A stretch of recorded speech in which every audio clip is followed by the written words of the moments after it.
Welcome back to my channel. അപ്പൊ നമ്മുടെ ഭീഷ്മപർവ്വത്തിന്റെ making video release ആയിരിക്കുകയാണ്. ഞാൻ ഭയങ്കര എക്സൈറ്റഡ് ആണ് കേട്ടോ വീഡിയോ കാണാൻ വേണ്ടിയിട്ട്. അപ്പൊ നമ്മളിത് ചെയ്യാനായിട്ട് പോകുന്നത് ഭീഷ്മപർവ്വത്തിന്റെ മേക്കിംഗ് വീഡിയോയുടെ റിയാക്ഷൻ വീഡിയോ ആണ് കേട്ടോ. അപ്പൊ ഞാൻ കൂടുതൽ ടൈം ഒന്നും കളയുന്നില്ല, ഞാനിവിടെ ഫോണൊക്കെ സെറ്റ് ചെയ്ത് വെച്ചിട്ടുണ്ട്. അപ്പൊ നമുക്ക് ഇനി വീഡിയോയിലേക്ക് പോവാം.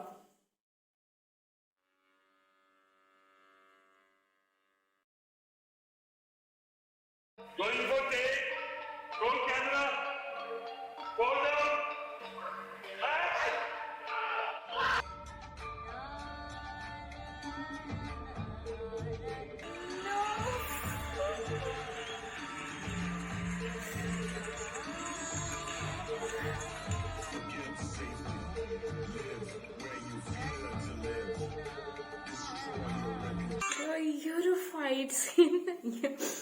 ഈയൊരു ഫൈറ്റ് സീൻ നമ്മൾ തിയേറ്ററിൽ കാണുമ്പോ ഉണ്ടാവുന്ന ആ ഒരു ഫീൽ ഉണ്ടല്ലോ, ഒരു രക്ഷയില്ല കേട്ടോ. നമുക്ക് സത്യം പറഞ്ഞ രോമാഞ്ചം വരും നമുക്ക് ഈ ഒരു സീൻ കാണുമ്പോ. എന്റെ നമുക്ക് ഞാൻ എല്ലാം കൂടി ലാസ്റ്റ് പറയാം. നമുക്കിപ്പോ ബാക്കി വീഡിയോയിലേക്ക് പോവാം.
മനുഷ്യനുണ്ടല്ലോ, ഈ മനുഷ്യൻ 70 വയസ്സുള്ള ഈ മനുഷ്യൻ, എനിക്ക് എന്താ പറയണ്ടേന്ന് അറിയത്തില്ല. എനിക്ക് വാക്കുകൾ കിട്ടുന്നില്ല.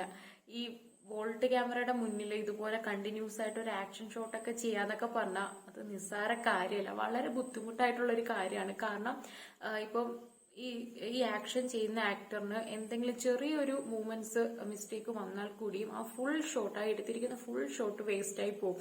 അതിനൊക്കെ അതിൻ്റെതായിട്ടുള്ള പക്ക ടൈമിംഗ് ഒക്കെ വേണം. അപ്പൊ അങ്ങനെയുള്ള ഇതിന്റെ മുന്നില് നമ്മുടെ മമ്മൂക്ക അതും ഈ 70-ാമത്തെ വയസ്സിൽ ഈ പ്രായത്തിൽ ബോൾട്ട് ക്യാമറയുടെ മുന്നിലൊക്കെ ഇതുപോലത്തെ ഷോട്ട് ചെയ്യാന്നൊക്കെ പറഞ്ഞോണ്ടല്ലോ, ഒരു രക്ഷയില്ലാത്ത കാര്യമാണ്. അതിന് മമ്മൂക്കയ്ക്ക് കൊണ്ടേ മാത്രമേ പറ്റുള്ളൂ. നമ്മൾ പറയത്തില്ല, സിനിമയ്ക്ക് വേണ്ടി ജനിച്ച ഒരു മനുഷ്യനാണ്, സിനിമയ്ക്ക് വേണ്ടി ജീവിക്കുന്ന ഒരു മനുഷ്യനാണ്. മമ്മൂക്കയ്ക്ക് പകരാവാൻ ഇവിടെ ഈ ലോകത്ത് വേറെ ആർക്കും കഴിയില്ല. അതിന് ആരുമില്ല. മമ്മൂക്കയ്ക്ക് പകരം, മമ്മൂക്കയ്ക്ക് തുല്യം മമ്മൂക്ക മാത്രമാണ്. എനിക്ക് എന്താ പറയട്ടേന്ന് എനിക്ക് അറിയത്തില്ല. എനിക്ക് വാക്കുകൾ കിട്ടുന്നില്ല. സത്യം പറഞ്ഞാൽ അഭിമാനം തോന്നുകയാണ് മമ്മൂക്കയുടെ ഒരു ഫാൻകളാകാൻ സാധിച്ചില്ല. അദ്ദേഹം ജീവിച്ച ഈ ഒരു കാലഘട്ടത്തിൽ എന്നെ ജീവിക്കാൻ സാധിച്ചതിൽ ഭയങ്കരമായിട്ട് അഭിമാനം തോന്നുന്നുണ്ട്. നന്ദി മമ്മൂക്ക. എനിക്ക് എന്താ പറയട്ടേന്ന് അറിയില്ല. എനിക്ക് ഒന്നും കൂടി ആ ഒരു ആക്ഷൻ സീനൊക്കെ കാണണമെന്നുണ്ട്. ഞാൻ ഒന്നും കൂടെ ഒന്ന് കണ്ടോട്ടെ. എനിക്കറിയില്ല എന്തൊക്കെയാണ് ഞാൻ പറയാൻ പോകുന്നതെന്നൊന്നും എനിക്കൊരു പിടുത്തം കിട്ടുന്നില്ല. ഞാൻ ഒന്നും കൂടെ ആ സീനൊന്ന് കാണട്ടെ.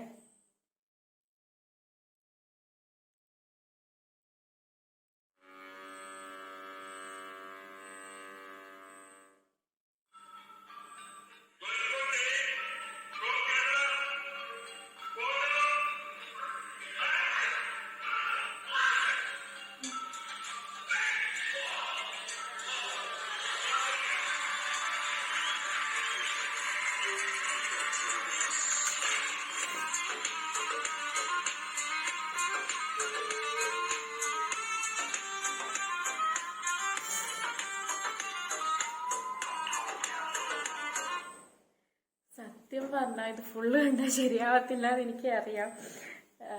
അതുകൊണ്ട് ഞാൻ ആ ഒരു സീക്വൻസ് മാത്രമേ, ആ ഒരു പോർഷൻ മാത്രമേ ഞാൻ കാണുന്നുള്ളൂ. സത്യം പറഞ്ഞാൽ ഈ ഒരു സീൻ കണ്ടിറങ്ങിയപ്പോ ഉണ്ടല്ലോ, ആ ഒരു തിയേറ്റർ എക്സ്പീരിയൻസ് ഒരു രക്ഷയില്ലാട്ടോ. നമുക്ക് ആ ഒരു തിയേറ്റർ വെച്ചിട്ട് ഈ ഒരു ഫൈറ്റ് സീനൊക്കെ കാണുമ്പോ എന്താന്നറിയത്തില്ല, വല്ലാത്തൊരു ആവേശവും രോമാഞ്ചവും വല്ലാത്തൊരു ഫീലാണ് നമുക്ക് ഇത് തിയേറ്റർ വെച്ച് കാണുമ്പോൾ. ഈ ഒരു സീൻ കണ്ടതിന് ശേഷം എന്റെ മനസ്സിൽ വന്നൊരു ഡയലോഗ് ഏതാണെന്നറിയോ? വർക്കിച്ച, ഇവൻ പുലിയാണ് കേട്ടാ, ഒരു വരക്കം കൂടി വരേണ്ടി വരും. അപ്പൊ അതായിരുന്നു എന്റെ അവസ്ഥ. ഈ ഒരു പ്രായത്തിലും എന്തൊരു ഫൈറ്റ് അല്ലേ, ഒരു രക്ഷയില്ല. നമ്മള് പറയാറില്ലേ, ക്യാമറ ഓണാക്കി വെച്ചിട്ട് നായകനെ അഴിഞ്ഞാടാനായിട്ട് വിട്ടിരിക്കാന്നുള്ളത്. സത്യമാണ്, അതാണ് നമ്മൾ ഇവിടെ കണ്ടത്. ക്യാമറ വെറുതെ ഒന്ന് ഓണാക്കി വെച്ചതേ ഉള്ളൂ. ബാക്കി മമ്മൂക്കയുടെ അഴിഞ്ഞാട്ടം തന്നെയായിരുന്നു. ഈ ചെയ്യുന്ന ജോലിക്കുണ്ടല്ലോ, ചെയ്യുന്ന ജോലിക്ക് പ്രായം ഒരു പ്രശ്നമല്ല എന്ന് കാണിച്ചു തന്നൊരു വ്യക്തിയാണ് നമ്മുടെ മമ്മൂക്ക. സത്യമാണ്. അത് ഈ ഒരു പ്രായത്തിൽ ഇതുപോലെയൊക്കെ ചെയ്യാന്നൊക്കെ പറഞ്ഞാൽ നമ്മളെ കൊണ്ടാണെങ്കിൽ നമുക്കത്, എനിക്ക് തോന്നുന്നില്ല നമുക്കൊക്കെ ഇപ്പൊ ഒരു 50 വയസ്സ്, ഒരു 60 ആകുമ്പോഴത്തേക്കും എണീറ്റ് നിൽക്കും എന്നുള്ളത് പോലും നമുക്ക് പറയാൻ പറ്റില്ല. അങ്ങനെയുള്ള ഈ 70-ാമത്തെ വയസ്സിലാണെങ്കിൽ ആണ് മമ്മൂക്ക ഇതുപോലത്തെ ഫൈറ്റ് സീനൊക്കെ ചെയ്തത്. ഭീഷ്മപർവ്വം സിനിമ കണ്ടിട്ട് മമ്മൂക്കയുടെ കട്ട ഹേറ്റർ ആയിട്ടുള്ള അശ്വന്ത് കോക്ക് പറഞ്ഞ ആ ഒരു റിവ്യൂ ആണ് സത്യത്തിൽ എന്റെ മനസ്സിൽ ഓർമ്മ വന്നത്. ഞാൻ ഈ മേക്കിംഗ് വീഡിയോയിലെ മമ്മൂക്കയുടെ ഫൈറ്റ് സീൻ കണ്ടപ്പോഴൊക്കെ അതില് ഓരോ സീൻ കാണുമ്പോഴും എന്റെ മനസ്സിൽ വന്ന ആ ഒരു കാര്യം എന്ന് വെച്ചാൽ അശ്വന്ത് കോക്ക് പറഞ്ഞ ഓരോ ഡയലോഗുകളാണ്. അപ്പൊ അതെന്തൊക്കെയാന്നുള്ളത് ഞാൻ നിങ്ങളെ ഇപ്പൊ പറഞ്ഞു കേൾപ്പിക്കാൻ ഞാനത് നോട്ട് ചെയ്ത് വെച്ചിട്ടുണ്ട്. അപ്പോ അശ്വന്ത് കോക്ക് പറഞ്ഞ കാര്യങ്ങൾ ഇതൊക്കെയാണ്. മമ്മൂക്കയ്ക്ക് പ്രായമായി, അദ്ദേഹത്തിന് വയ്യ, അതായത് നടക്കാൻ പോലും വയ്യ, കുനിഞ്ഞുപോയി അദ്ദേഹം. അതായത് മനുഷ്യന്മാര് പ്രായമായ വളഞ്ഞു പോകില്ലേ, അതുപോലെ വളഞ്ഞുപോയി. അദ്ദേഹത്തിന് തീരെ വയ്യ. അങ്ങനത്തെ അദ്ദേഹത്തെ കൊണ്ട് എന്തിനായിരുന്നു ഫൈറ്റ് ചെയ്യിച്ചത്? അദ്ദേഹം മേലനങ്ങിയൊന്നും ചെയ്യുന്നില്ല. ഫൈറ്റൊക്കെ ചെയ്തിരുന്നത് മറ്റാൾക്കാരാണ്. ഇതൊക്കെയാണ് അശ്വന്ത് കോക്ക് പറഞ്ഞ അണ്ണന്റെ വാക്കുകൾ. ഇതൊക്കെയാണ് അണ്ണാ. കഷ്ടം തന്നെയാണ്, കഷ്ടം തന്നെ. പുള്ളി നൈസായിട്ട് ഭീഷ്മപർവ്വതത്തിനെ ഡീഗ്രേഡ് ചെയ്യാനായിട്ട് നോക്കിയതാ, പക്ഷെ അത് ഏറ്റില്ല. അതുപോലെ തന്നെ മമ്മൂക്ക എന്തെങ്കിലുമൊക്കെ ചെയ്യുന്നു കണ്ടു കഴിഞ്ഞാൽ അതിനെ അക്സെപ്റ്റ് ചെയ്യാനോ അതിനെ സമ്മതിക്കാനോ അംഗീകരിക്കാനോ പറ്റാത്തൊരു അണ്ണനാണ് ഈ അണ്ണൻ.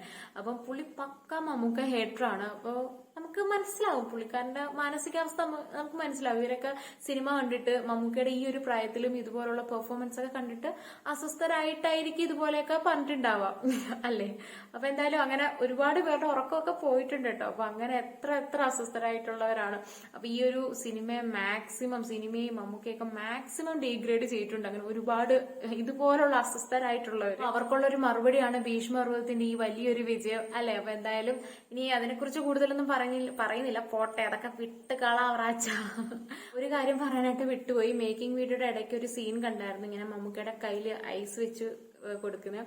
സത്യത്തിൽ അത് കണ്ടപ്പോഴത്തേക്ക് ഭയങ്കരമായിട്ട് വിഷമമായി. എന്തിനു വേണ്ടിയിട്ടാ ഇങ്ങനെയൊക്കെ കഷ്ടപ്പെടുന്നത്? ആർക്ക് വേണ്ടിയിട്ടാ?